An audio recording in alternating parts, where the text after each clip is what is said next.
All right, guys, this is an awesome one. Going to be one of the most useful elk hunting podcasts I have done for the newer elk hunter. We're talking about a do it yourself public land hunt on a budget, on essentially an over the counter tag, a rifle tag that Tim got as a second choice, all on his own from the e scouting all the way through scouting during the hunt or before the hunt, and then, of course, executing the hunt. Dead 6x6 on his very first hunt. We go through all of the details, tons of useful stuff here. I'm just going to leave it at that. So without further ado, let's get right into it. Tim, first trip out west, first trip to Colorado, dead elk, public land, easy to draw tag, pretty cool story. And we're going to get to it. But I have started all these recent conversations with one question, man, because I think it's interesting to all hunters out there. What's your bucket list hunt, man? Bucket list hunt. I would have to say I've never been to the far northwest, so like Alaska, Yukon Okay. territory. I think a bucket list hunt for me would be like a Alaska or Yukon territory moose hunt. Those Yeah, I just look got you. so awesome. It's like the most untouched landscape in North America, and I guess as long as you're doing it, you may as well hunt for the biggest thing walking. So why not go for a big bull moose that's up there? Sure. So that would Yeah. be amazing. No, I like that one, man. Where you're from in Michigan, correct? Yep, correct. There's no moose hunting near you. No moose hunting. We do have moose here in the UP, but it's a small enough population. There's only, you know, five, maybe 600 animals in the entire Upper Peninsula, so it's not really enough to sustain a Okay. hunt. So they're mostly protected by the state. Yeah, yeah, cool. Do you see them much when you're out fishing or exploring around there? No, I've never actually seen one. Oh, okay. They're around, but they tend to live a little bit further north from where we are. So, I'll do the hand thing that everybody does with Michigan. Let me get Sure. that centered in there. So, this is the lower peninsula that everybody thinks about when they think Michigan. And then this is the upper peninsula up here that's actually detached. So to get from the lower peninsula to the upper peninsula, you have to cross the Mackinac Bridge, which is Lake Michigan and Lake Huron. And then we are right here in the southmost part of the northern tip of Lake Michigan. And then, so this is all Lake Michigan down here. Up here is all Okay. Lake Superior. And then most of those moose are more or less in that far northern part. And I don't get up there too often. And once in a while you'll get reports of one down here, but it's like if somebody sees one down here, it usually makes the paper, so it's Yeah, not I super got you. common. Yeah, yeah, yeah. But man, the Alaska moose. I mean, I get the obsession with Alaska, dude. And when anybody says that and they've never been to Alaska, I'll be honest, Tim. Like I have a love hate relationship with Alaska as a guide, because it's the logistics there suck. You know what I mean? Like it's Yeah, in terms of business stuff, it's always one of these situations where somewhere along the path guns go missing or bush planes can't go to this place or whatever. So that's like the utilitarian business part of me that just despises Alaska. But there's the other part of me that's exactly what you said, dude. And it's like it's truly the last frontier for an outdoorsman. Like it's a yeah, wild place, man. for sure. And So I've done a little bit of looking into it, and yeah, I mean that the logistics is the prohibiting part of it. Unless you've got the 30 grand or whatever to book the one-on-one guided hunt that's fully outfitted and fully provided for, any kind of like a DIY situation, the logistics are just so difficult. oh yeah. Yeah, yeah. Well, and part of it with mooses is just they're so big, dude. Right. Right. And then so wherever you're hunting, you've got to get that out of there. I don't know, Yeah. maybe you got flown in, so now you have to make multiple trips on the float plane or the bush plane or whatever to get it out. And I don't know what the rules are for transporting game meat across international borders. You'd have to cross, into Canada and then back through Canada into the US if you're driving. Oh yeah, if you Um, drove. Yeah, yeah. I think there's ways you can do it. But man, it's a logistical right. nightmare. Well, and then even moose, there's several areas. There's several areas with moose. So one overall, you got to take ribs out in Alaska, Yep. which I mean, there's a lot of meat on a moose rib, so I get it, but it's not the norm across other states, so that you got to deal with that. And man, there's a bunch of units. I should say a bunch, but some that I'm familiar with, where you actually can't bone out the meat. You have to bring it out on the bones. Yeah, I think I've So actually heard of that. yeah, Is that just so they can gauge better to make sure that you actually, in fact, removed all the meat and successfully transported that out of the field? yeah, I think it's a combination of things. And man, I wish I had a recent conversation actually with Tim Winslow, who's very familiar with this, and he actually explained all the different reasons. And I think it's that, but I think there's a couple other reasons also. So I think in the end, it's just about like maximizing how much meat comes out. You know, Yeah. uh, so. Uh, so yeah, and that's always a very touchy subject with any Alaska hunt. But yeah, dude, what an adventure. Do it before they get more expensive, man. Yeah, I Because know. it's like keep going up. I'll have to get it But done. yeah, for sure, man. But let's jump to your Colorado elk hunt. So my first question, man, when I hit you up on this, and just to reiterate, so everybody knows, so rifle hunt, your first hunt out west, first elk hunt, you planned it all yourself, Tim? Yeah, correct. I mean, there was definitely a lot of help in there. I absorbed a lot of information from other people, but yes, I planned it all myself. And then the other thing that's to me is the wildest part, dude, is you went solo. So why'd you go solo, man? Um, well, I guess it's not that I don't have friends and family that would be interested in going, but typically my friends and family are, they're working, they have families, they have obligations, and it's just difficult to find that person that A is interested in going and B has time and C has the money and all those things have to align. And in this case, it just didn't seem to make sense for anybody else. And I knew I wanted to go, so I just went as a solo hunt, but it wasn't Sure. like it had to be a solo hunt or I planned it specifically as a solo hunt. If somebody wanted to come with me that was a good friend or a family member, they certainly would have been welcome. It just didn't quite work out in the logistics of it for this particular trip. Yeah, no, I get that, man. It's kind of like a solo hunt by default, right? You just wanted to make sure and do it. Yeah, And exactly. That yeah, was priority one. Number one was just get out there and do it, and then if somebody else wants to come, that's just kind of bonus from there. yeah, sure. Would you? I guess one question, man, is are you planning on doing it again sometime, like in the coming years? Yeah, absolutely, Do do, absolutely. I do you, mean, go ahead. I've known for probably a decade that I wanted to get into Western hunting, and it's just this is really the first time in my life these last few years that it's been a plausible thing for me. If I go back to like my early 20s, I was broke and in college, and even if I had the money, I wouldn't have had time for it. And then I graduated college, got a 9 to 5, and then okay, maybe at that point I can start to afford it, but I only had 2 weeks of vacation for an entire year, so that made it pretty difficult. So it's really just getting to where sort of all those boxes are checked and it becomes a plausible reality for me to get out there and do that sort of thing. Sure. And now you can do it. Do you think that you continue to do it solo, or you like do having done it now and been successful being solo? You think you'll stick to that, or you try to do it with a group? It'll be both. I mean, I would love to get some friends, some family members out there. I'd love to get my dad out there to do a similar experience. But, again, I think priority is going to be just getting out there and hunting. And Yeah. if I can get other people to join me, then that's a bonus from there. Yeah, nice, dude. I like that.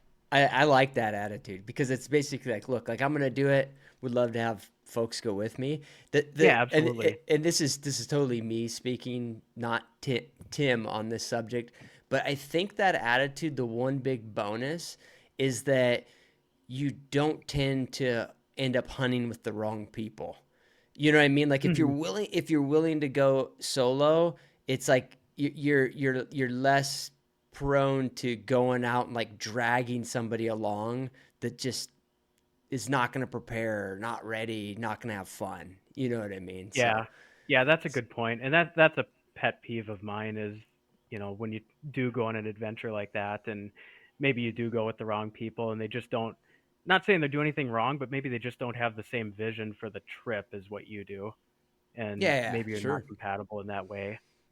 Yeah, and it's crazy, man, because the energy of it is so contagious. It's even if they're a great guy, good friend, but they don't have they're not matching the same like energy or interest in it. It just it kind of puts a dampener on those kind of trips. You know what I mean? So, Yeah, for sure. but dude, let's get into walk me through how you plan the hunt, and then in there, Tim, I want to know this because I get this question asked all the time, and actually, Chris within the membership group he asked me it specifically regarding this interview, and I'll read it. I'll read his question to you so you can include it in here. But Chris's question was, "What's your process for filtering over the counter units, or in this case, like a low draw unit, and determining how far into the unit you pack?" As well as managing like where you think there might be pressure. So loop that in there because I'm sure you thought about it, Tim, whenever you're, you know, getting to figure out what unit you're going to go to. Like, what was your process there? Yeah, sure. We can get into all that. So, I mean, my process really started. I mean, I went on my hunt last fall, so it would have been October 2024. It was a first rifle Colorado elk hunt, 0 point tag.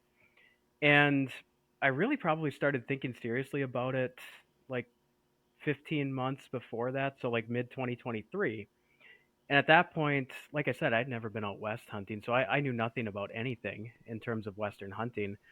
So I actually started with a coworker of mine. His name was Travis, and I knew he was a multi-state Western hunter. So there was one day I walked into his office with a notebook and a pen, and I sat down. I just said, Travis, I want to go elk hunting. Where do I start? And we got into probably an hour-long conversation. And he started with, well, first you have to pick a state and understand the draw systems of these different states that are out there. And I don't know, at the time I probably gave him a dumb look and said, well, wait a minute, I don't just go to Walmart and buy an elk Sure. tag and it's good for the whole state like a deer tag in Michigan. Right. And Yeah. so we talked a little bit about the draw systems of the different states. And, he said, well, Wyoming's amazing, but it takes 5 years to get a general tag. So that's not an option for you. And, Idaho's probably some great hunting up there, but don't bother because the virtual line sucks.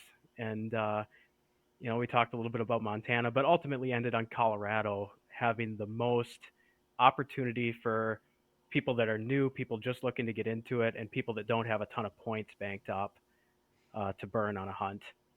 So that's how I landed with Colorado. He didn't have a lot of specifics beyond that. So then from there, once I pretty well settled on, I'm going to look into Colorado more. Then there was another guy I knew named Bob. So I went and talked with him. I knew he had been to Colorado several times. And he was actually the one that sort of turned me on to the tag that I ended up applying for. At first, I was thinking OTC, like a second rifle OTC, but Sure. he sort of introduced me to the concept of this first rifle season, and oh, by the way, a lot of these tags are 0 point tags, so you can get them. Your first year, you can hunt these tags any year you want to. You just have to go through the draw system to Right. get them. So he explained that to me, and with that, he was able to sort of provide me with some general overview of the units I would be hunting. He had success in a couple different units. The tag was valid for several different units, and so he kind of gave me some pointers there. And Hey, then, not to get too like personal, Tim, or whatever. So just tell me like yeah, at what depth you're willing to share. But how did you run into these people? Were they like coworkers, like just your like network beyond that? so the first guy I started with was a coworker, so just somebody I talked with every day at work, and I knew he Sure. was a multi-state Western hunter type. And then the other guy was pretty distant. He's what is he? He's a friend of my uncle, and Okay. I had only seen him at like a couple get-togethers before, and we had talked a little bit about hunting, but I actually had to get his phone number from my uncle, just so I could call him and talk to him and sort of quiz him about this stuff. And he's a super nice guy, super helpful, more than happy to help with anything he can, and to provide the most up to date, detailed information he can. So he was a super good resource for me, and I would definitely advocate that for anybody that's looking to do this and doesn't know a lot to begin with. Chances are you're going to know somebody in your social group that has Yeah. done this and has experience. So, do what you need to make those contacts and pick their brains a little bit and learn what you can. Sure, man. And I feel like particularly within the elk hunting spectrum, even if there like a there's a couple degrees of social separation between you and somebody else, almost anybody's willing to, within that context, like, oh, my second cousin, or my, my sister-in-law's, kid, or whatever, whatever Mhm. the direction is interested in elk hunting, and I went one time, even though if I don't really know them, I'm very willing to talk to them. You know what I Yeah, mean? it's a really good Yeah. icebreaker if you have that in common. Yeah, and I think most, you know what I find, Tim, is particularly if they're like, I don't know if this is the case for you, but if they're older guys that are kind of done with those adventures in life, they're really willing to help. And a lot of times they're Yeah. willing to give you like really good information too. And Bob that I'm talking about, I think I want to say he's mid 70s or something Oh, like okay. that. So definitely an older gentleman, but he's also not done. He's still doing it. I got So you. good for Sure. him at that age. Yeah, for sure. He's an But example of how we all want to be when we're that age. yeah, no, I hear you. But I didn't mean to interrupt you, man. Go ahead with the process here. No, you're good. So I kind of got my first, detailed unit specific information from him, and he sort of helped me with selecting that particular tag.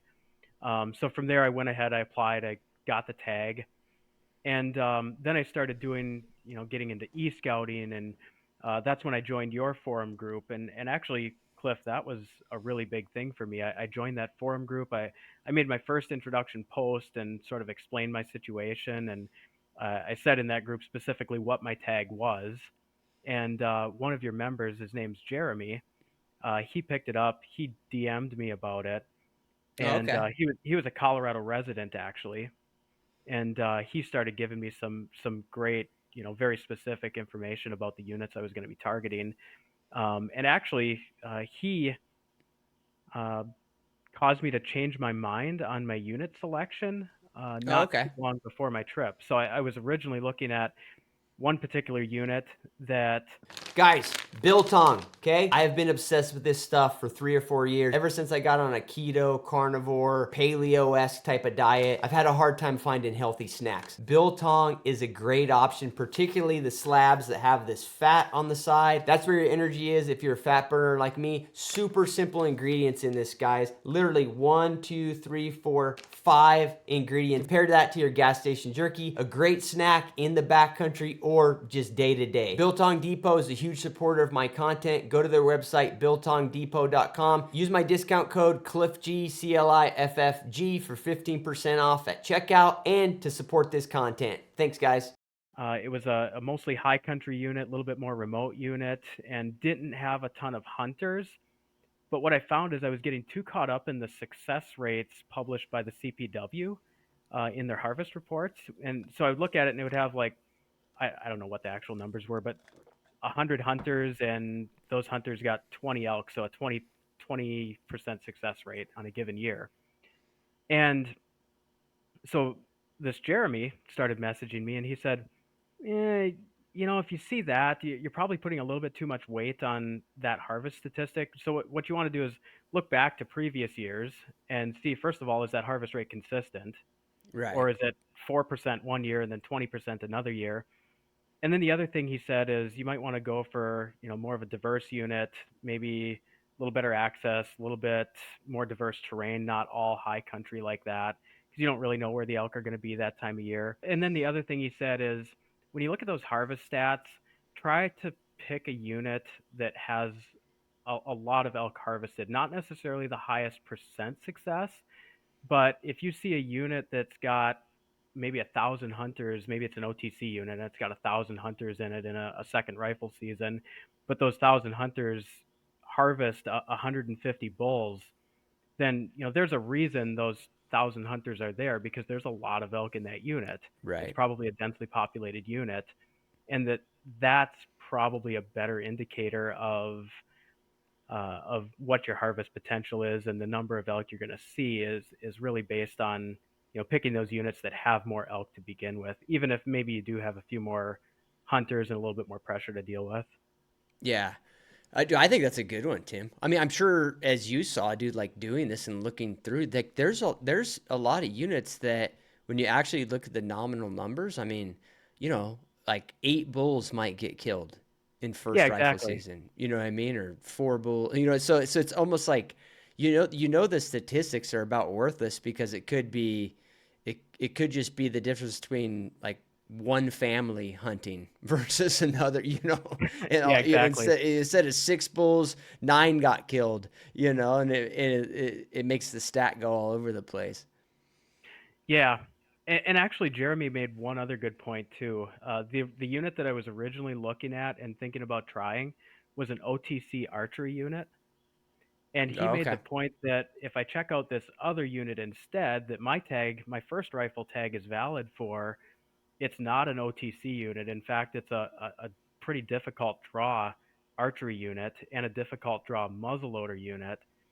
So by selecting that unit for my first rifle hunt instead of the OTC archery unit, I'm going to have an opportunity to get into elk that are less pressured and have been, beat up on less for the seasons before mine. Yeah, which makes a lot of sense, man. And I know lots of scenario. It's kind of an interesting one because even off the top of my head, Tim, like I know lots of different units that that are that they have that dynamic. Like one next door might have like pretty hard to draw archery tags. First right, like if in first rifles essentially over the counter because it's got a bunch of leftover bull tags or whatever, and then another unit is over the counter archery and it's the same. It's literally the exact same rifle tag, you know. So yeah, man. So you got the tag situation. So at that point you solidify. So you solidified the unit like what, just like a couple weeks before you went? Yeah, it was probably like a month before I went, and then Okay. all around that there was, analysis paralysis with Onyx and e-scouting, and I spent all my lunch hours at work just scrolling Onyx and marking more waypoints. I don't know, I probably had 150 waypoints that were marked across, I don't even know how many square miles of country out there and different units and stuff. And it was, um, if you want to talk about something I spent too much time on, it was probably that. Yeah, so yeah, let's dive into it, Tim, because I always bust people's balls on this one. Because I do, I mean, when summer rolls around, Tim, 70 to 80% of um, the messages I get are related to e-scouting. And I think I think it's very valuable, and Onyx is a great tool. Back to the original, when we originally were chatting, I mean, Onyx is one of my own, like one of my very few sponsors, right? So I'm endorsed by them, but I like their product. But at the same time, I battle with this urge to tell people like, man, you just gotta like tone it down on the e-scouting. But I don't want to speak for you because I want to hear like where you thought you got some good things out of e-scouting, and then where did you waste time, man? Yeah, yeah, for sure. And I would say some of the good things I got out of e-scouting is, I knew that I wanted to glass and that was going to be my main strategy for locating bulls and locating elk in general. And that went into unit selection first of all, is I wanted a unit with the correct topography and vegetation so that I could glass in it. I wanted diverse terrain where there were glassing knobs and ridges and drainages that you could get over and look into. And I also wanted a unit with differing elevation because I didn't really know where the elk were going to be. I mean, it's first rifle, so this year turned out to be incredibly hot during first rifle. It was up in the 70s every day. But also in a first rifle at high altitudes, you can be getting snow that time of year. It can be single digit temps driving the elk down. So I wanted to for sure cover multiple altitudes in my e-scouting and have plans A, B, C, D, E, and F and G, and all the plans that I could just run around and be super mobile until I found where the elk were. So I definitely put a lot of time into that, and thinking to myself, under what circumstances would I expect to find elk in this area or that area based on weather and altitude and topography and vegetation. I Sure. certainly got a lot of the e-scouting from that. Did you on the glassing spots? Is there a specific way you did it, Tim? Like, I mean, literally, like tactically. Did you use like the 3D mode? Did you use any of those? Like, how did you find it easiest to find like good glassing spots? I use the Terrain X feature that Onyx Okay, has, all right. so that was probably the best feature I had. It's super valuable to be able to just pivot down with your mouse and see that 3D view, and it really helps you get a feel for what you're going to see when you're up there. And I would say the correlation between what you see in that Terrain X 3D view versus what you actually see when you're sitting there is pretty remarkable, Yeah, it's really. pretty good. Yeah. Yep. Yeah, and that's kind of like an innovative thing in the last couple of years. It used to be pretty hard to know until you were actually there. It You used know to be the Google Earth. yeah, yeah. That You was know like the the first 3D mapping terrain software that you had where you could actually do that, like pivoting and, you right. know, looking at the different view angles. Yeah, and try to get it down low enough where you could like kind of act as if you were there so you could see the view. Hmm. I use the Terrain X a bit, but I've started to use the like the 3D exaggeration a lot. I don't know if you've played with Oh it. yeah, I've I've played used with it.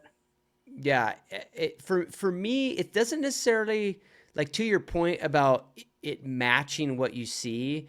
The terrain exaggeration doesn't do that for you because you're obviously exaggerating the terrain. Hmm. But where I find I use that a lot is if I'm in country that's not, some of the mountain stuff, you can look at it and it's really apparent where the high point is. You know what I mean? I mean, Yeah, if you're in an area and you're looking like a bunch of timber and there's like a big chunk of rim rock or there's above timberline peak, like okay, well you just got to get up there to glass, But sometimes in rolling terrain, it's kind of hard to tell like where the high point is. So I'll use that exaggeration to find, to narrow down like, okay, where would I actually want to glass from? I'll kind of use it for that sometimes, but yeah, for you sure, know, and definitely the hybrid map feature where it's got the topo lines that are oh sure, superimposed on top of the aerial photo. That helps a lot. And to your point, though, sometimes you almost need that 3D feature with the terrain elevate or terrain exaggeration to get the full view during the for like the rolling terrain that you're talking about. Because sometimes you look at those topo lines and you're almost looking at it like, well, is that a upward slope or is that a yeah, downward slope? If you're yeah, not yeah. seeing obvious features like you're talking about, like rim rock and timberline and stuff like that. Oh yeah, yeah. I still do that to this day, Tim. Like looking at a topo map, and I think I'm looking at a ridge, but I'm actually looking at the bottom of the drainage. Yeah, What I mean? exactly. Yeah. Oh yeah. I still do that all the time. But yeah, that's where that deal's pretty handy. Where did you waste time e-scouting? Waste time e-scouting, other than just spending too much time on it. I would Yeah. say I spent a lot of time. I spent a lot of time e-scouting areas that I did not hunt in and probably knew I was not going to hunt in. Oh, okay. Um, and in the end, it turned out to be for nothing. Like I said, I probably had 150 waypoints on there, and I was lucky if I checked out a half a dozen of them the whole time I was there. Sure. Um, so there was definitely some wasted time there, but I think there's also something to be said about having that, plan A, B, C, D, E, and F, Yeah. especially when you're planning a super mobile approach like I did with the scouting time. Yeah, get into that, Tim. Like, get into how you were set up in terms of how you were getting around and planning to get around, and what kind of you felt like your capabilities were on that front. Because I'm curious, we haven't talked about it. Yeah, so having never been into the unit before, I really wanted to get out there a few days before season so that I could spend some time just getting familiar with the unit and checking out some of some of the e-scouting features that I marked out and some of the glassing knobs and ultimately trying to find elk to target. So I ended up getting out there 5 days before season, Okay, and it was just me and my truck. So I didn't bring an ATV. I didn't have horses or anything like that. So I was a truck-based hunter and truck-based scouting for those first 5 days before season. And my whole thing was just staying super mobile because I had no clue what I was going to find anywhere really. I didn't know if the elk were going to be in the high country. I didn't know if they're going to be down in the sagebrush or some of both or anywhere in between. So I got out there, and my plan was to kind of start up high. So I got into my first spot, and I think my first glassing knob was like 10,300 feet or something like that. sure, So up pretty high, not too far below timberline. And I spent a morning and evening glassing there. Didn't see anything. So then from there, I just get in my truck and move on. and I would sort of progressively work my way down in altitude until eventually I found elk. It just so happened it was the very next spot that I pulled up to. So I pulled up to a spot. I was glassing from like somewhere around 9,000 feet, and I was on a big rim overlooking probably a three mile wide basin. Not even really a drainage, more of like a just a gradual basin. And were And you were you were you hiking in the glassing points? Were you right off the road, Tim? I was hiking in, so I Okay. would get as close as I could in my truck, and then usually I was hiking, and around a mile in or something like that. Okay. Um, so this first spot that I saw in elk, I was probably like a 9,000 feet altitude was my glassing height, and then I was overlooking these lower altitudes. And I think the first elk I saw were at like 8,200 feet, and this was beautiful glassing area. It was sparse timber, it was dark timber up high, and then yeah, throughout this basin, as it gradually tapered down, it would transition into more of an oak brush, even sagebrush environment. So you were really covering a lot of different terrain there. Sure. So I got there, and for one of the first things I figured out was the prime hours, morning and evening, are really when you need to be glassing. And you hear a lot of guys say that, and I just verified it in my own experience. It seemed Right. like, you know, I always tried to be out there, uh, 10 minutes before I could see anything. So you're basically sitting in the dark in the morning, waiting for it to get daylight on your glassing knob. And then as soon as it gets to where you can start to see anything, any level of detail, you're just scanning with the binoculars down there and looking for those silhouettes. And then it seemed like the elk I was seeing were, they'd move for a couple hours in the morning, and then they would go in bed somewhere in the timber, and you really didn't see much in those afternoon hours at all. Right. So most of the elk you were spotting, even when you were scouting, were in the morning hours. Morning and a little bit in the evening too, Yeah. but I would say Right. more Right at more dark. so in the morning. But Yeah. first two Yeah. hours of daylight and last 2 hours of daylight were for sure the key to being to locating elk. Yeah, dude. Let's talk about that a little bit, dude. Because you're kind of talking about it casually, but I and it sounds like you executed on it. But I think it's hard for guys to do that. Like it's hard for them, particularly if they're hiking in Tim. It's hard for them to start because I mean, imagine like some of these hikes might be a half hour, some of them might be an hour to get to like your Mhm. glassing point. So that means they're getting out of the truck an hour and a half before there's any light and hiking for an hour and a half in the dark. Was that a challenge to you at all, or did you just have a plan and stick to it? Like, what's your thoughts on that? Yes and no. No, it wasn't a challenge because it's really just a part of my upbringing. I mean, I'm a white-tailed deer hunter, and my grandpa and my uncles kind of pounded in my head from a young age that you need to get out to your deer blind or your deer stand a half hour before daylight, Yeah, and you sit there as quiet as you possibly can be in the pitch dark, and you wait for it to get daylight. And those first 2 hours of daylight in the morning are when those bucks are going to be moving. So it was really just applying what I've been doing for the last 20 years to that aspect out west. So yeah, that was one thing. Where I did struggle a little bit is I was super late the first couple mornings, and I way underestimated how slowly you sure, move through that timber and through that environment in the dark. So if I'm leaving my truck, it's pitch dark. I'm just got my headlamp on, and I think the very first morning I walked right into a blowdown, having never been in there before. right, And I remember doing the math and thinking, okay, my glassy knob's a mile in, so I walk 3 miles an hour, so it'll take me 20 minutes to get in there.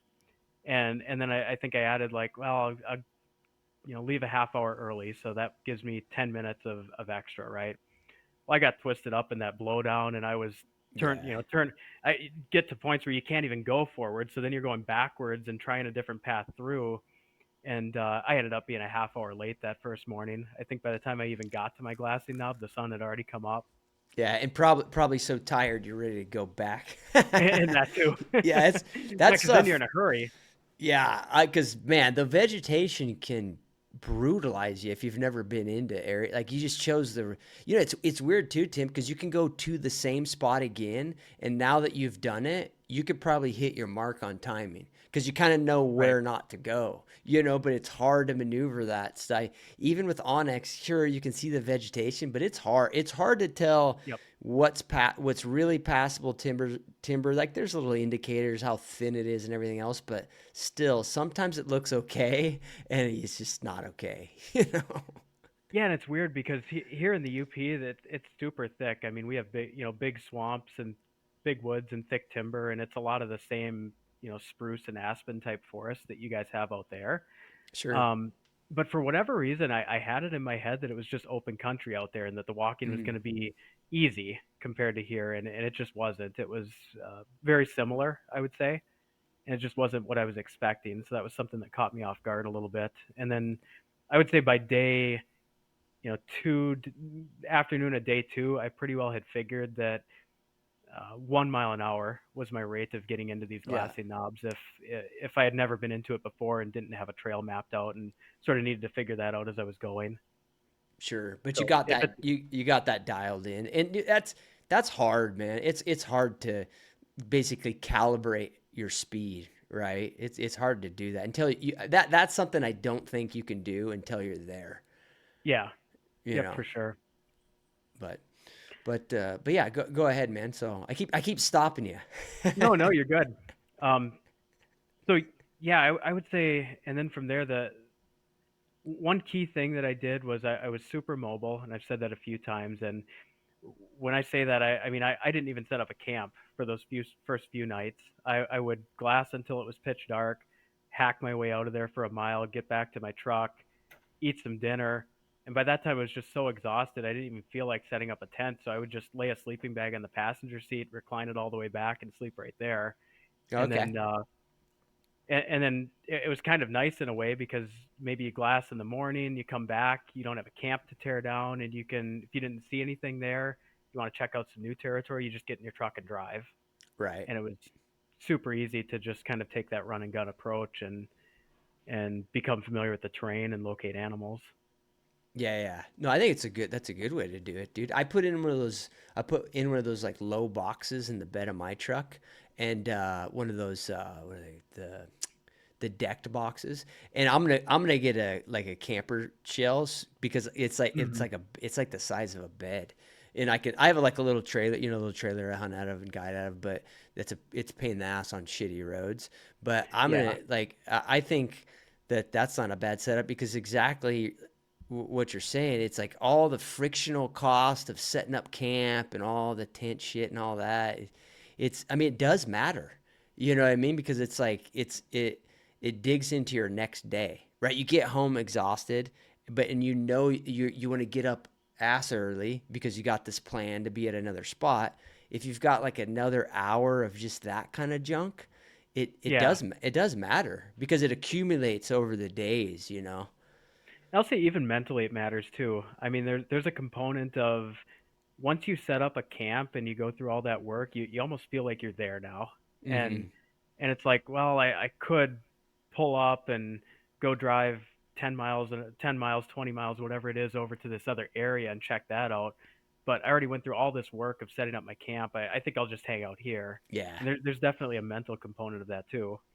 Yeah, yeah, for sure. And dude, I think you're perfectly, I mean, on point, Tim, because it's even worse if you're with other guys. Because you like feed off of each other, like, oh, you think we should go, and everybody's like, nah, and everybody will make up all these excuses of like why you shouldn't go check the other spot, Hmm.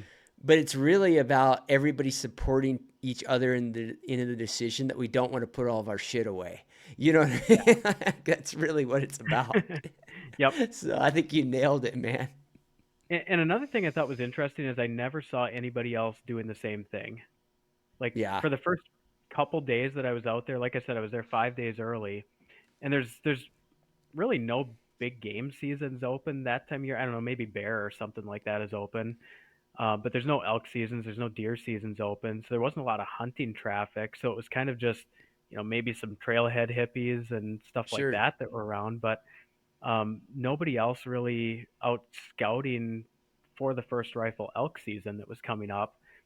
And it really wasn't until a couple days before season that the wall tents started showing up and the sure. the guys with trailers and ATVs and stuff like that. But then you'd drive by them, and it would just be a bunch of guys sitting in their lawn chairs outside their wall tent talking, um, and not necessarily out scouting. And I guess I'll give them the benefit of the doubt, and I'll assume that they've been hunting that area for 20 years, and they just know there's always elk there, and they don't need to scout. But Right. it's hard to say. I was just it surprised me. I did not see anybody else out there doing the same thing I was. Right. And you I mean you went into the mindset of finding a bull beforehand and trying to kill it the first day. Was that like your plan of attack in the ideal scenario? Was that your main goal? Yeah, yeah, it absolutely was. I don't even know who I'm quoting here, but I remember it might be you. But I remember somebody saying, I remember somebody saying for these OTC units or 0 point units, like 50% of the bulls taken are taken within the first 3 hours of opening morning. And I believed it, and I definitely scouted as if that was the case. And my whole goal was to get myself in the most optimal position I possibly could for opening morning. And I wanted that to be I've located elk, I've patterned elk, I have a shooter bull, and I know where he's bedding, and I can put myself right on top of him for opening morning. Like that was my whole goal for those 5 days of scouting. Yeah. Yeah. No, and I think that's a good one too, man. I say something similar a lot of the time, and I even say it during archery too. In a lot of these units that get hunted a lot, Tim, I had this conversation yesterday with a guy. He was asking me what part of September I'd prefer to guide or hunt in Colorado, and my answer is not what a lot of people will say, because the rut, the rut is biologically later in September, but hands down, I like hunting the first 4 or 5 days. I do very few endorsement deals, and I do no paid reviews because it would affect the type of content, quality of the knowledge I could put out. So an important part of my business model is my membership group. There's paid and free options. I do a weekly live stream there. There is a thriving community of folks that are helping everybody become a better outdoorsman. It doesn't matter if you're a beginner or if you're an expert, there's something there for you. Go join, guys. It helps me out a ton. It's the way to support this content and to support me. I'll see you there. All the info is at pwchuntsquad.com. And it's because you if you it's way higher chances of taking that variable out of finding them. You know what I Hmm. mean? And it's the same concept too. I always tell guys, like if a guy came to me and he's like, I can only hunt 4 days of first rifle. I only have 4 days to hunt because of my life, whatever. And let's say it's first rifle. I would say, okay, well, go 2 days before and only hunt 2 days during the season, Yeah, because you have to get control of that you have to grasp that one chance to find elk, because man, if you don't, then you're in, like, it's like the ping ball the pinball game started, and once it started and shit's going everywhere, it's way harder. It's way yeah, harder, you know what I mean? It's way harder to figure them out, yeah. And but And another comment is hats off to Colorado on how they space out their seasons. I really appreciated the fact that they did not run the archery season or the muzzleloader season right into the first rifle season, and they sort of give you that couple weeks rest in between. yeah, And it allowed me to get out there that 5 days before and just observe elk being elk and not spending 100% of their time relating to the people that are out there trying to shoot them. sure. Yeah, yeah. Yeah, no, and that is a nice, that little buffer between the two, it changes a little bit. Some years it's only 10 days, some years it's almost 15 days. So it kind of fluctuates a little bit, but it's still a pretty good chunk of time, where they're not getting messed with. But yeah, man, so you found these elk you found when you changed spots. Is that where you found the bull that you killed, Tim, or how did you actually find that bull? So no, it actually isn't. So that Okay. was only day two. I ran into I was glassing that second spot, and I think it was actually no, it was the morning of day three. I'm sorry, and I finally found. I think I saw a cow and a calf that were out in a clearing, and then I saw another cow and a calf down in a different area, and I finally saw one lone bull that was I couldn't quite get the detail to tell 100% if he was legal or not, but I guessed he probably would have been. So like a 4x4 or something like that. Sure. But they were super scattered in that area. Like I said, I was overlooking this huge basin that was like 3 miles across. So it's like, okay, here's a cow and a calf down here, and then a mile and a half over here, there's another cow and a calf, and then a mile this way, there's this, 4x4 bull or whatever he was, and then maybe I'd see another cow and a calf, but they were way over somewhere else. So I knew there were elk there, but it didn't seem like they were super concentrated. I ended Yeah. up watching them for I think 3 scouting sessions. I think I did a an evening, a morning, and then another evening in that location, and they were just scattered enough. I didn't feel super confident in my ability to insert myself down in the areas that they were and put myself in front of them. And at that point, I still had like 3 days before my season opened, or 2.5 days before my season opened. So I said, okay, I've got a viable option here, but Sure. I'm going to move on and see if I can find something better. So that's what I did. I took a ride in my truck, and then I actually went to a small BLM parcel that I had e-scouted, and found a makeshift gate up there, so that wasn't accessible the way I thought it was going to be. So I ended up turning around there, and then I went to another place that I had e-scouted that was on national forest property, and I hacked my way through some horrible oak brush for like a mile into a glassing knob that I had marked out, and I got in there.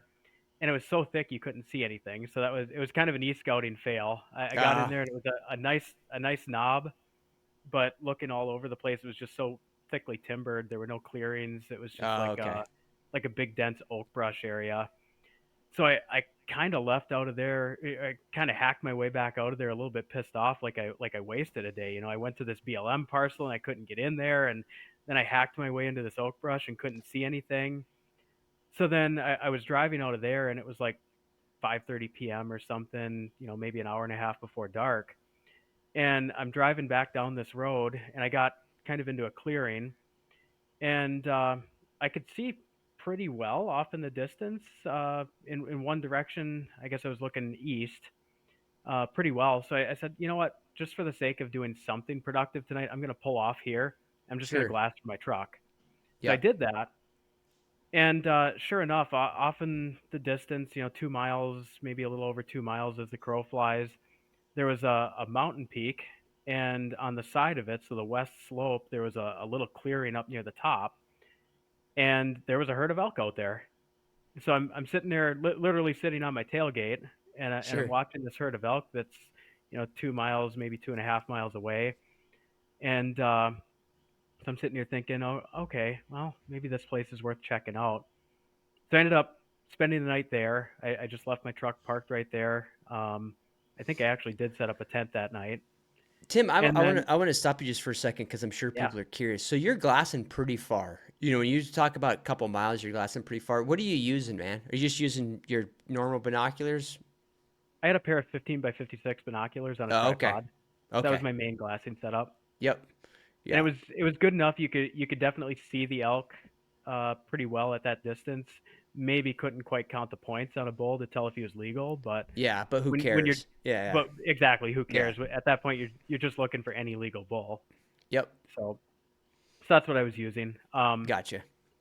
So I spent the night there, and I sort of planned in the morning. And by the way, at this point, I had completely deviated from my e-scouting plan. I had nothing marked out in that area.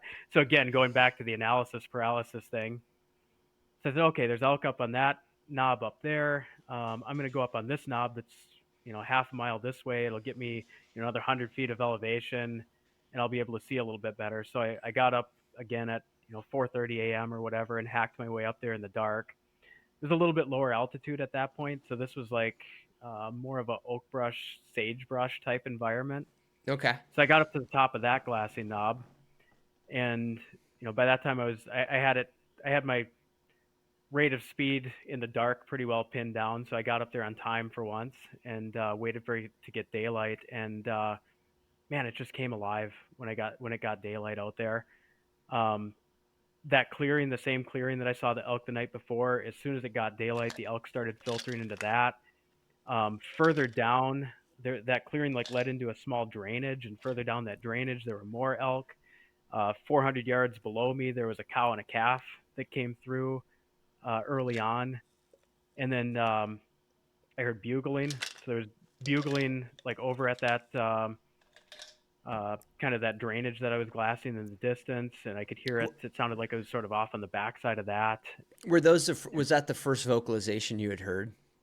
Yeah, those were the first vocalizations I had heard, Yeah. and then from there, as I stayed in that area, I kept hearing more and more Yeah. vocalizations, and it was cool. I think it was actually that following morning I was up on that same glassing knob, and I actually had two bulls talking back and forth to each other from two different sides of me, and it was Yeah. it was really cool to hear.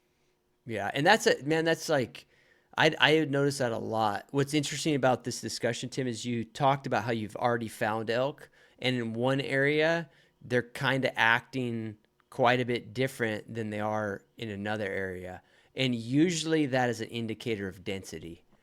Yeah, It's like the vocalizations. There's people get really infatuated with this idea that it's all the biological part of things, and it's like, it's all, length of day and everything. And yeah, that is true when it comes to like elk ovulating, but hearing them vocalize is a different thing. And I think what your experience in just hearing your story is that you're two very different elk like density in areas. yeah, that's a really good point. I never even considered that or thought about that, but yeah, you're right. The first area I heard no vocalizations at all, but there weren't a ton of elk there. And then I got into this other area, and it was bigger herds. It wasn't like a Yeah. cow and a calf here and a lone bull over here. It was like 20 elk at a time. Yeah. You'd see 20 elk up in this meadow at the top, and you'd see 20 elk, picking their way through the oak brush, strung out down below or something like that. Yeah. And that's where I was hearing those vocalizations. Yeah, so you just got into them. You like found the honey hole. Yeah, exactly. And that's when, I kind of knew what I was looking for, and I hit that first spot with the lower density. I was like, I don't know if this is quite it yet.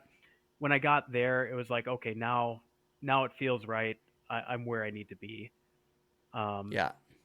so Well, I you think it and was, you were able to do that I mean 5 days of scouting's a lot, man. You know what I yeah. mean? Yeah. So which totally paid off. I get it, man. Um, yeah, go ahead, Tim. No, and that's a good point. It's just how it worked out with my vacation too. So it worked out to take 2 full weeks off of work. Then you get the weekend on either end, so it's really like Sure. 16 days off of work, and then I've got 4 days of driving. So that's, I could have had up to 12 days there, but it's only a 5-day season. So Right. at So it's that about point, you have right. you have all that time off, so you may as well get out there early and use that time for scouting. So that's kind Sure. of what I did. For sure. Um, so then from that same glassing knob, I saw the bull. At least I think it's the bull I ended up harvesting. I believe it was that second morning there. So there was that clearing or meadow I described up at the top, and then below that, it sort of tapered into a small drainage that was like 400 yards across. And there was a little patch of aspens at the top of that, sort of near the top, and then below that, it went into more of an oak brush, sagebrush type environment. And I saw this bull picking his way out of the that aspen patch uh, in the morning. So I think he was probably bedded in there and sort of picking his way through the oak brush, and then he went up and over on the backside. Well, then that following evening, I got right back up on that glassing knob, and I saw that bull again. So I started to see him consistently there, and he was always relating to that little patch of aspens that were in that crotch right at the top of the drainage. And he was by far the biggest bull I had seen yet. I knew he was legal. I couldn't quite count the points or anything, but Sure. for sure legal. And at that point, I felt like I had a pretty good grasp on him and what he was all about. And I was feeling pretty good about my ability to sort of put myself in front of him when I needed to. Did he have cows with him, or was he basically hanging alone? Pretty much solitary when I saw him. Yeah. There were definitely Gotcha. cows in the area, but he was, a few hundred yards away from him or something like that. Yeah, probably about done. Probably about done rutting, and probably wasn't all that much going on. So that's a good time to catch him, like, because it sounds like you were able to actually kind of mini pattern him, like you knew, like he was doing this, like he was in the same general area day after day. It Yeah, yeah, wasn't exactly. moving multiple miles or something. Yeah. Yeah, I think I ended up seeing him 4 different glassing sessions, and he Oh, was okay. always right in that same area. And Yep. he would always get up out of that patch of aspens, and then he would walk off somewhere. So it would be Yeah. either over the top of that ridge and back down the other side out of sight or some other direction. But then every time I would get back up there, I would see him coming out of that same patch of aspens. At Yeah. least I think it was the same bull over and over again. But No, again, this was yeah, totally. Probably was Tim. Like when you explain a story like that, that makes me think to myself, you know what, man? Like that bull, if you wouldn't have killed him, he might have stayed in that same spot for another month and a half. You know what I mean? They transition after the rut into spots where they do exactly what you're talking about. They just don't move very far. You know? yeah, good point. I suppose he could have weathered the pressure and everything from that same Yeah. spot. Was he really easy to see? Like, I mean, well, I guess this gets into another question that I'll ask you before you get into the story of actually hunting him. Um, was he easy to see? And if he was, were you concerned about other pressure? I know that Darren asked me to ask you that. You know, if there was there any other hunting pressure? Did you see it as a huge advantage or disadvantage? Like, what were your thoughts on that? Yeah, it was really a doubt that I had. I didn't know what the hunting pressure was going to bring because kind of like I said earlier, there just weren't other people out scouting early. So like I was scouting, I'm watching elk being elk. They're not pressured, they're just behaving the way they want to. Right. But all the while, there's this variable in my brain of, all right, what's going to happen when the pressure hits? And I knew the pressure Sure. was going to hit at some point. I just didn't know when that was going to be or how it was going to hit those elk. And that's kind of how I went right into opening day was, feeling really good about how I'd patterned that particular bull and thinking to myself, okay, pressure aside, I'm going to shoot a bull this morning. He's going to be in that patch of aspens. He's going to come out of that patch of aspens and I'm going to shoot him. Yeah. But then there's this whole doubt of okay, I'm sitting there in the dark waiting for it to get daylight on opening morning. What if it gets daylight and I'm seeing four other orange hats all dotted Sure. around in this area and it sounds like a firing squad and there's just elk, like you said, a pinball machine, elk flying everywhere, Yeah. bouncing Yeah. off people, and then everything could go out the window. The entire 5 days of scouting could go out the window. So that was like a doubt that I was dealing with in my head. Right. But it wasn't. There was nothing overt beforehand. Like you weren't seeing other people glassing the same elk or anything like that. Yeah, yeah, it was almost weird. Like I said, I was glassing that herd of elk right from my tailgate, so this is a drivable road, Yeah. and there was just nobody else doing it. It was really, probably the second day before season, really before anybody started to show up, even on Yeah. that road. I got you. Um, so it wasn't a huge concern of mine that somebody else would see that same group of elk and have the notion to go up there and hunt them, but I did know that the pressure overall was going to hit, and I wasn't quite Yeah. sure what that would bring. Sure. For sure. I'm just curious about the bull's spot, and I think a lot of other people will be too. All right, guys, so I wanted to mention that I'm having these custom skinning knives made. These are called Cliff Skinner. I've got a whole bunch of reasons why I've had this knife made the way that it's made. I've got a short video on the website. The details are there. Pursuitwithcliff.com. Click in the corner up by shop. You'll see Cliff Skinner. Click that puppy. You'll get all the details. Do you think you saw him by, was he hard to glass up like in these Aspens, or was he pretty like, I mean, if anybody walked in there, would they have seen him? Um, I never actually saw him in the aspens. When I saw him Oh, was when he was okay. walking in and out. So I would see him like picking his way through the oak brush, and he was Yeah. pretty easy to see. Like Yep. anybody with a good pair of binoculars could Would catch definitely him. pick him up and Sure. and say, "Oh yeah, there's an elk over there." Even though, as the crow flies, he was probably a mile and a half, maybe a couple miles away. Yeah, I gotcha. Sure. Pretty far away. Good deal. You found him, and then I assume you watched him the night before, huh? Yeah, so actually, it was the second day before season. I fully committed to hunting that area for the opener. So I actually packed myself all the way in there and set up a spike camp Oh, that was okay. about 700 yards short of where that bull was. Oh, so I got you, Tim. So you're observing this bull still from a couple miles away. Yep, I'm still observing this bull from a couple miles Oh, away. okay. So you haven't gotten close this whole time. Nope, Oh, okay. Gotcha. nope. I'm Up sorry. until I'm then, sorry, I'd man. never even been in there. So it was the second day before season. I finally committed to that spot, and I went and set up that spike camp in there. So I walked. I guess it would have been about a mile and a half in there. Set up my spike camp. A mile or a half mile short, or a little over that short of where I'd been seeing that bull. And then at that point, I returned to my truck and I continued observing that bull from 2 miles away. Like you said, right into kind of that day before season.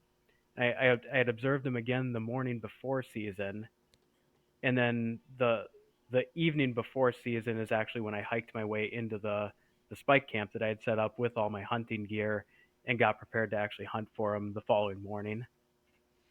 Did you do that?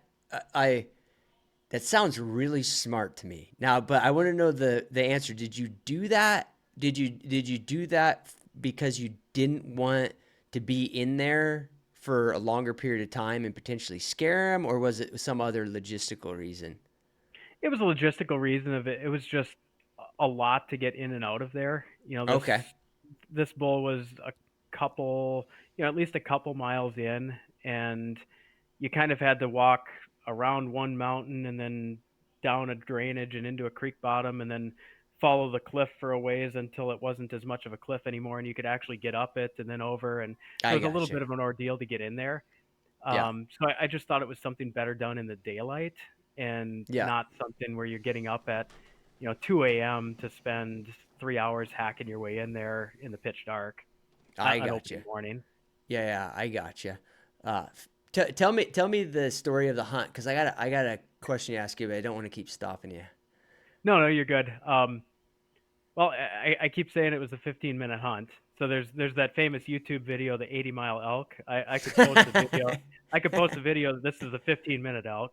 That's awesome.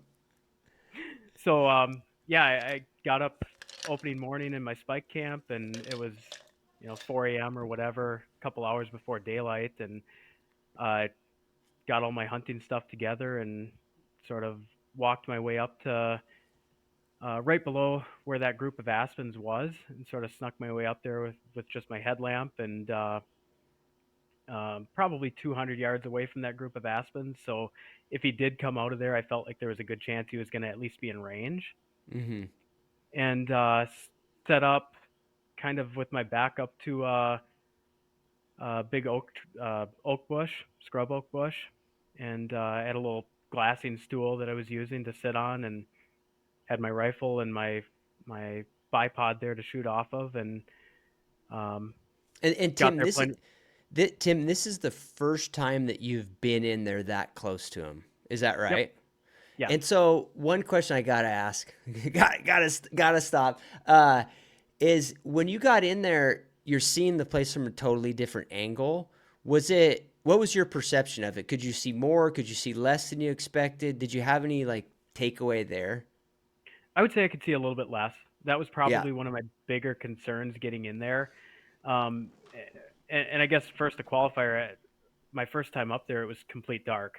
So this is in the dark before it's even pre-legal shooting hours, so I can't see Mm-hmm. anything. But then as it started getting daylight, I was looking around. And it's like, yeah, visibility is not quite what I expected here. And maybe that was something where could it have been better to sneak up there the day before and check it out? Maybe.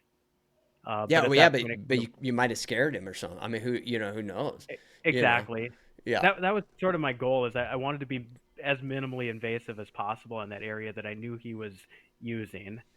So Sure. just kind of sneak my way in there, just drop in on him one day, and hope he moves the way he had been.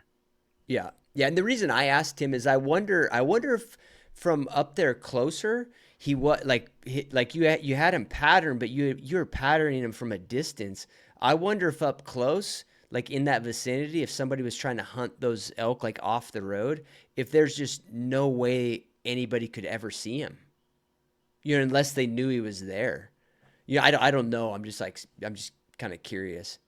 You mean like nobody could see him from the road, or? No, no. So like, so you were looking at him from like from a couple miles away, right? And you were able Yep, to observe the bull like pretty apparent. I yep. guess if some from where you actually went in to kill the bull, if somebody was just hunting from that area, what Oh, would it have been hard for them to actually find the bull? it could be. I Yeah, I think don't know. you I'm just probably curious. could. I think if you had been glassing in that area, you probably would You have would have, located yeah, him seen him, sure. with the way he was moving around. But yeah, that's a good thought too. Yeah, I'm always curious, kind of. Well, I'm always curious from an elk behavior standpoint. You know what I mean? Like what, like why they're in certain spots or whatever. Hmm. But I didn't mean to interrupt you, man. Go ahead. No, you're good. So at that point, it started to get daylight, and so first I'm just scanning around looking for orange, and Sure. thankful I'm not seeing any orange. Um, so then, I'm looking at my watch. Okay, it's legal shooting hours now, and it wasn't too long after that he bugled, or an elk bugled from up in those aspens, Yeah. and then I heard raking up there. That was Oh, the okay. second thing I heard. So I was, like I said, a couple hundred yards or so from that patch of aspens, and I could hear something raking up there. And then from the patch of aspens, I saw a cow drop out of the aspens into the oak brush and then disappear into the oak brush really quick. And she was coming, generally speaking, my direction. And I was set up kind of on a open sage flat, little bit of oak mixed in, but generally pretty wide open where I was. And I just kind of picked the scrubbiest oak bush I could find to sort of nestle up into and get a little bit of cover in there. And so then things went quiet for about 10 minutes, and then all of a sudden, about 40 yards in front of me, a cow comes out, and she's walking right out into the clearing that I'm sitting in. And just to be clear, so this is like a drainage, and I had been watching the elk. My truck's way over here on this side. I had been watching the elk on this side. This patch of aspens is kind of up here in the crotch. I was set up on this side, Oh, okay. and I was expecting to shoot across the drainage. Sure. So this is 300 yards across or so. So I was ready to take a 300 to 400 yard shot, and expecting I would need to. Sure. But instead, this this cow came out on my side, and then she's walking out into the sage flat that I'm on, and then another cow, and then another cow, and the next thing there's this whole train of cows walking in front of me, and the closest one got all the way to like 25 yards, and and then I'm sitting. I'm not prepared to have elk that close. I'm sitting. I feel exposed. I'm in the wide open. Sure. So she sees me, and she's looking at me, and I'm sitting there, and I just froze, and I'm looking at her, and she's just kind of doing this with her head, checking me out, like, what is that thing sitting there? Yeah. And then meanwhile, the whole train of cows is backing up behind her. It's like a traffic jam, and she's kind of hung up there. So then I looked over where they were coming from, and that was the first I had seen the bull walking out. Oh, And okay. I don't even know for 100% sure if this was the bull I was watching, because, like I said, he was solitary before. But Sure. this bull came walking out right behind this whole train of cows, and I saw him out of the corner of my eye. And again, I'm kind of frozen, what with this cow having me pinned. Right. So this bull's coming out, and I mean, right away, this is the biggest thing I've ever seen on four hooves, and so I'm looking over there, and finally I'm like, okay, he's definitely going to be a legal bull. So I just kind of, at that point, he's so close that cow could spook, and in the Yeah. amount of time it would take him to figure out what was going on, I could take a shot at him. So I pivot my gun over that direction. I took a look through the scope. I remember looking specifically at his right antler and counting points, and I went 1, 2, 3, 4, and as soon as I hit 4, I was like, Like okay, I'm gonna shoot him. Yeah. Yeah. that's all. We're gonna shoot this one. Yeah. Yeah. And then so then I just kind of dropped the crosshair, and he was quartering towards, so I just put it right on the kind of right on the center of that near side shoulder and shot right into that. And um, he took 10 steps, stood there for a bit. I put a second shot in him, but I wouldn't have needed to. He just Yeah. kind of Sure. tipped over after that. He wasn't going anywhere. Yeah. Yeah. That's awesome, man. And I tell you what, Tim, like the last part of it, we haven't talked a whole lot, just exchanged messages and that sort of thing. But the last part of it suggests to me that you probably had a lot of like transferable hunting skills that I didn't, we hadn't talked about, because that last part is very much like what somebody that has some experience hunting would do. Like if you think about it, it's like the way you describe it, you kind of knew what the answer was. Like, hey, this cow's got me pinned, and all these elk are gonna leave, but it really doesn't matter because I can just shoot the elk. He's so close. I don't need Right. to like. I don't need to get down on my bipod or get my backpack in front of me. I just need to shoot the thing. Yeah. You know what I mean? And only reason I point that out is that if you're really new, it's hard. It's like hard to do those computations in your mind. You know what I mean? It's all about like, oh well, I need to get a rest. It's like, no, the elk's right here, and you can't because the other elk have you. You know what I mean? And because your whole story, Tim, could have been, instead of you killing this nice bull in an awesome scenario, it could have been like, oh, I had a chance the first day, and these cows like screwed it up for me. But it was just Right. like that pivotal ability to be like, oh look, it doesn't matter. They see me, but he's so close. I don't have to worry about anything other than just shooting him. Hmm. So that's It, awesome, dude. it's interesting. You're talking about the transferable experience, and I'm trying to think where that would come from. And I think it's turkey hunting, spring turkey Oh hunting, yeah, sure. because that's the way it always works for them. If you're sitting, you got your back to a tree, you're calling a tom in.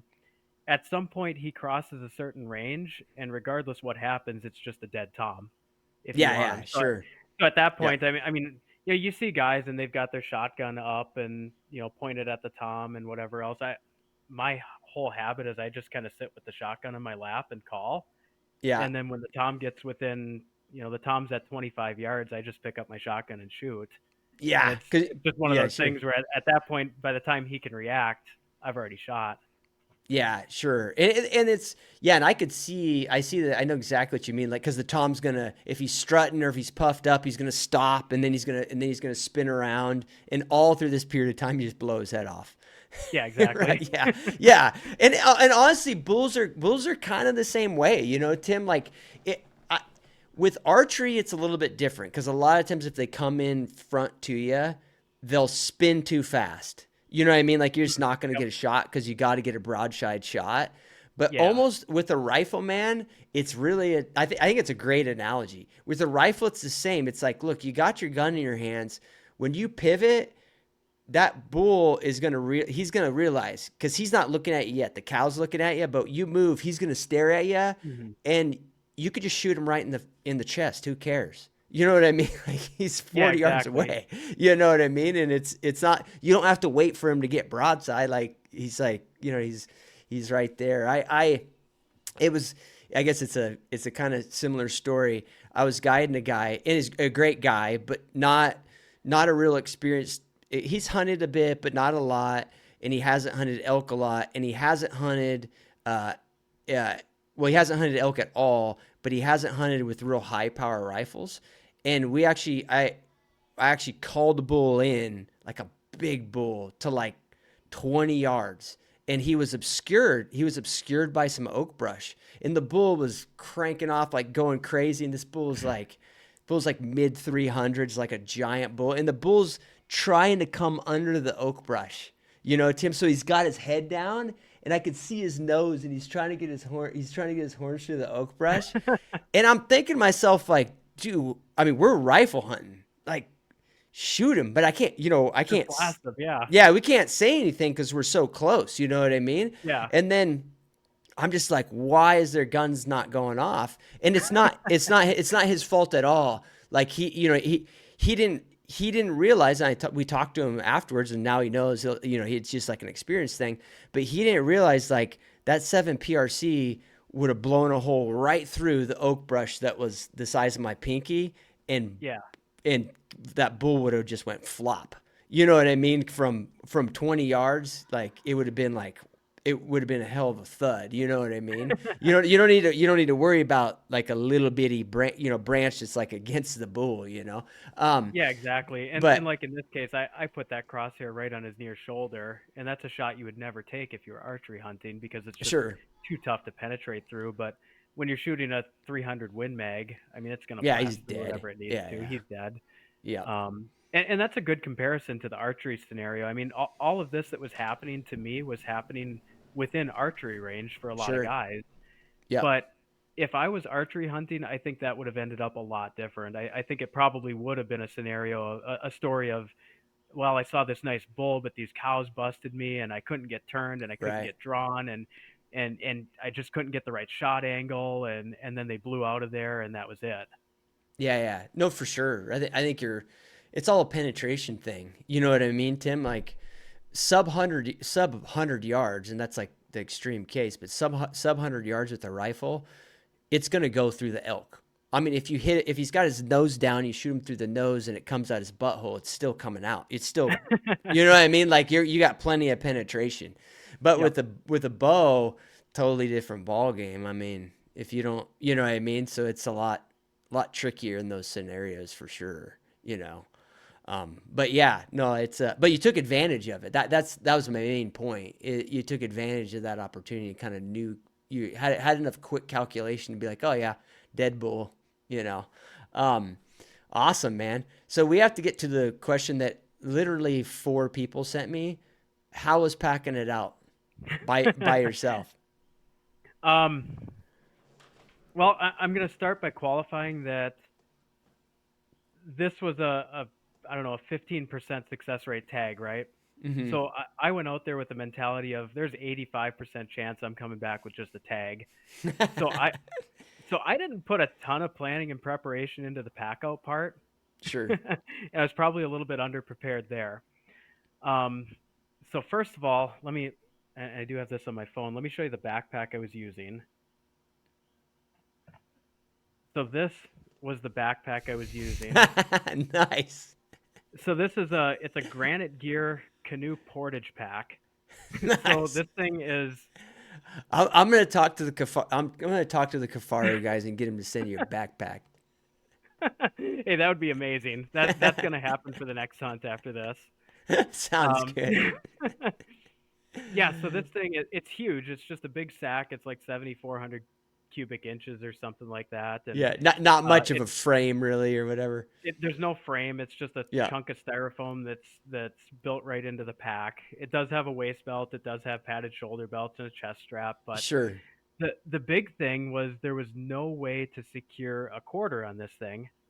So there's no frame that separates from the pack and then you strap your quarter Right. to it or anything like that. So I ended up with this thing just literally taking a quarter in my game bag, flopping it in this sack, and letting it just sink to the bottom and flop Yeah, around as I was packing this thing out. And it definitely was not the greatest experience in sure. terms of a Yeah. pack out. Yeah, it's But hard. I It's got it hard. done. It's hard, man. If the weight's down, like the weight basically gets below your hips, like Yeah, slapping you in the yeah, butt. Yeah, exactly. yeah. That's tricky, man. Yeah, You you're know. stepping and it's like slapping you in the back of your quads Yeah, and yeah, meanwhile you've got this knee socket that's yeah, up here like slapping you in the back of the neck, flopping around and yeah. stuff Did like you have that. did you have much trouble quartering it by yourself, Tim? No, that part went pretty well. I would say the probably the biggest concern I had was the weather. I mean, I shot this bull early in the morning. It was like 40 degrees when I shot it, but I knew it was going to get up into the 70s again that day.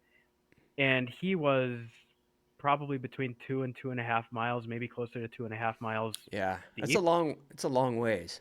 through and some pretty gnarly stuff that I had to get through to get out. And in Yeah, fact, as the crow flies, it was probably only a mile and a half, but the way I walked, it was closer to 2.5 yeah, because you just walk where you have to get through the terrain. So I got him quartered out, and I got that done pretty quickly. and I was super surprised with how fast the bugs found them. Yes, there were still bugs during first rifle, Yeah. Oh yeah. and So where and I was too, and that's usually not the case, man. They're usually yeah, froze out. Yeah. I never thought I was gonna have to deal with flies and bees and all that stuff out there, but Yeah. man, they were all over. They were thick. Um, and then the other thing I was super surprised how fast the birds found them. So like I Mm. got them quartered out, and I started shuttling quarters from there. So there was a I think I mentioned before there was a creek bottom that was partway back. Okay. So, it's 2.5 miles back, and a halfway back, there's this creek bottom, and that was kind of the lowest part of the trip back. And it was dark. There was some dark timber around it. And it was nice and cool down there. So my thought was, okay, I'm gonna shuttle these quarters down to the creek bottom and get them down there as quick as I can. So get this thing gutted, get it quartered, and then shuttle those down there as quick as I can to get them hanging in the shade and in the coolest environment I can find because they're gonna be there for the afternoon. They're gonna have to survive one afternoon. So I did that, and then I was really surprised. I got the first quarter down there, and by the time I got back to the carcass, there were already birds on it. Um, Was it in the open? yeah, yeah, it was in the middle Yeah. of just a big open sage flat. Yeah. But still, dude, that's fast, man. Yep, it was Yeah. magpies were the Magpie, first to sure. find it, and then and I'll say too that having the meat in game bags deterred the birds, so the birds really weren't Hmm. a problem. But like had I left the meat on the bone or maybe been a little bit slower to quarter it out or something like that, they could have got to it. Yeah. But having it in the game bags there, I think it was just enough of a deterrent that with that big carcass and gut pile there, Sure. they were going to go for that first. So they Yeah. pretty much stayed off of the meat. So that worked out really well. And then the game bags did a great job keeping the bugs away too. Yeah, for sure. And on the bird, I've had a couple instances where birds get on stuff real quick, and one thing I will say is if the cape's important, they'll go for the eyes. Like Oh they'll go for the eyes like right off the bat, and they'll ruin a cape like pretty quick. yeah, You know what I mean? Because all that real thin tissue around the eyes and those I call them tear ducts, but the deep ducts they have, those they're yeah, I actually know what not you mean. they're actually not a tear duct. I've been corrected on 1,000 times. I still call them that. But yeah, those birds will tear it up. That's the only thing you got to worry about if the cape's important. Um, Yeah, but yeah, and in this case, I knew I wasn't going to have them shoulder mounted or anything, so I didn't even keep the cape. I just oh, I got cut you. the horns off them and took that. But Cool. um, And you so that got was it. pretty much How many trips take you? Three, uh, four? 4 trips total. Yeah, So a quarter per trip, with the loose meat sort of divided between the trips, and then the rack at the end. yeah. How? What was your total hours on the trail? You think? So it was 2 days, spanned over two Okay. days. So all of day one was shoot the elk, get them quartered, shuttle the meat down to the creek bottom, get it hanging, and then I think by that time it was like 4 p.m. already. So I had enough time that I was able to go back and pull my spike camp and head for the truck. I So got you. that was all of day one, and then day two, um, I set my alarm for I don't know 3:30 a.m. or something like that, and again going back to the lack of preparation for packing and transporting meat, I didn't have any ice in the coolers yet. So my day two started with a 4 a.m. drive to the nearest town with a 24-hour Oh, gas station to buy them out of ice. yeah, So I went and bought them out of ice, filled up my. I had 220 quart coolers with me, and drove back there, and then started hiking back in at first light that second morning to the pack out. yeah. And I think it was probably 4 p.m. that day before I got the second quarter out. So it was pretty much a 2 day ordeal to get everything out of there. Yeah. But it sounds like it's like that sounds like the right logistics though, Tim, right? Because like the worst thing you could have done is went and packed the bull out and then thrown it on the tailgate of your truck in the sun with no ice for the now, and now you're in the heat of the day for 2 hours while you go get ice. Right. You know what I mean? Yeah. So Yeah, I'm and it sure was it was actually really comforting that second morning walking in there, and the first thing I did was sort of open up one of those game bags and assess the meat, and it Oh was yeah, 38 degrees yeah, that morning, and it was refrigerator temperature. So yeah, at that point, I knew it was going to be fine. yeah, dude. When you get it in the shade and you get it off the elk, it's good for a lot. Like you probably could have kept it there for a long time. You know what I mean? I mean, You're thinking like several days? probably. I'm not, wasn't there, Tim, so I can't really relate. So here's my thoughts on it is like the fact that you had flies when you were quartering it, that's a real problem. You know what I mean? Because that whenever like like usually I don't have to deal with them after archery season, so it's kind of weird to talk about it in the context of rifle seasons. But Yeah, the thing is if when you're quartering them, you've got all those flies all over the place, they're laying eggs on the meat, right? And it doesn't matter. I don't care where you're at. That's the case. If it's warm enough, flies are on there laying eggs. So the problem that you have is if you hang them up and it doesn't get pretty cold at night, like if it doesn't like get down, you know, mid 30s or like maybe 40 or so and stop those flies from hatching. Like it's got to get cold. If you hang it up and then you only get like a 45-50 degree night, the problem is you're not going to stop the life cycle of those flies. sure. And then the next day you're going to wake up and there's those those eggs are going to have grown and they're going to have what, because once you have, then you're going to have maggots, and then it's like Then- over, you know what I mean? Yeah, Or, then it's just ruined meat at that point. yeah, and it's just like cutting off what you can and then, just like saving the deal. So that's the biggest challenge. But outside of the bugs, man, and if you get, I mean, I've killed them with guys during 70-75 degree middays, got them hung up in the shade, cooled off, and then had like a 35-degree night, 35-degree nights. And I've kept them in, good shaded spots all day like that during rifle season for 4 or 5 days. Wow. Yeah, they're See, fine. that actually surprises me. Yeah, Do you but think the dry climate? well, you gotta get cold. You have to have a cold night. You know what I mean? Yeah. Because you gotta get all the heat that's in them to dissipate, so it stops that bacterial growth. You know what I mean? Like you gotta have that. So if you don't have that, it all goes out of the window. You basically got to get them out like right now. You know? I wonder too if the dry climate compared to some other areas, like where I hunt out in the Sure. eastern part of the states has anything to do with it too. Because one thing I noticed is on those dry afternoons, it built up a thick rind really Yeah. quickly on the meat, Sure. and it just really built up that nice crust that seemed really protective of the meat. Yeah. Yeah. And I don't know. I don't know if that has to do with the humidity, to be honest with you, Tim. Like I'm just naive because most of my big game hunting's been in an arid climate. But that's everywhere I've hunted, all of Colorado. That's kind of the norm, like once you get it hung up for a while, you see that it'll almost turn black, the rind on Yeah. it. And we definitely get that on the deer around here, but I just don't feel like it happens as fast. Yeah, I And gotcha. certainly my gut instinct is not that if I shoot a deer and it's 75 degrees out, I have 3 days to get the meat into a freezer or something. Yeah, It's a little bit more of a fire drill to hurry up and get that meat into some sort of a cooler when that happens. sure. Yeah, and I've always been blessed, and it's probably skewed me a little bit because I've hunted so much, pretty like a lot of it after the bugs and a lot of it at altitude where you get cold nights.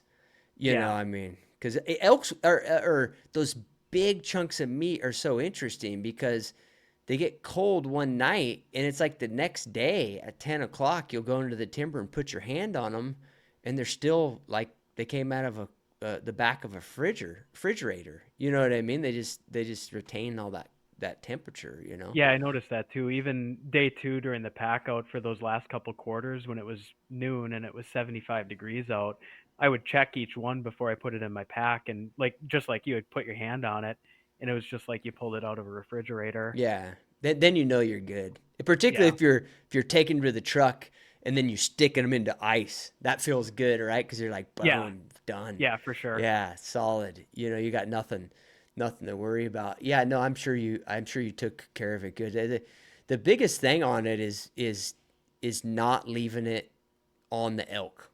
You know what I mean? Like Hmm. getting it cooling down quick so it doesn't get that start, that bad start, Yeah, But and you for could sure. notice it cooling down really quick once you got it off of there. That was one thing I noticed for Yeah. sure is just even in the amount of time it took me to quarter it, you'd pull a hot quarter off the elk, and the one that's been sitting in the game bag for a while is already like noticeably cooler to the Oh touch. yeah.